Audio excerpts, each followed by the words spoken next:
Ama ni Kim Chiu na si William Chiu masaya sa dulot na ligayang dala ni Paolo Avellino. Isang madamdaming pahayag ang binitawan ng ama ni Chinita Princess Kim Chiu nang makausap ito ng isang reporter. Ayon sa mismong ama ng dalaga at nakikita niyang masaya ang kanyang anak ngayon.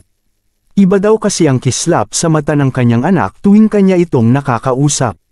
Nagpahayag ng pagpapasalamat ang kanyang ama sa pagtulong kay Kim Chiu na mag-move on at magsimula muli. Mula noon hanggang ngayon ay alam ng mga tao kung gaano pinapahalagahan ni Kim Chiu ang kanyang pamilya lalong-lalo na ang kanyang ama. Napaka-family-oriented kasi ng dalaga at siya na ang tumayong ina sa kanyang mga kapatid. Si Kim Chiu na din ang nagtaguyod sa kanilang mga pangangailangan at nagpaaral sa kanyang mga kapatid. Hindi biro ang hirap na naranasan nila noon kaya naman nagpapasalamat ang kanyang ama dito. Sunod-sunod nga ang events ng kanyang anak at tanging hiling niya lang dito ay maging genuine na masaya.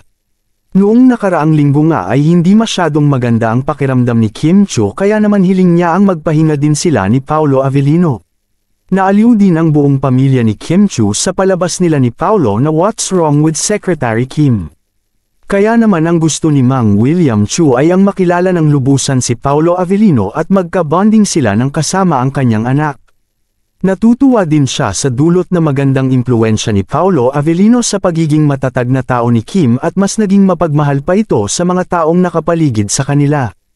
Inamin ni William Chiu na hindi madali ang kanyang nasaksihan na kalungkutan sa anak at masakit para sa kanya ang hiwalayan ng kanyang anak at ni Sian Lim. Sa ngayon ay masasabi niyang tama na ang mga desisyon ni Kim at mas confident na ito mapapersonal na buhay o sa kanyang trabaho man. Genuine happiness lang ang tanging dasal ni William sa anak na si Kim Chiu.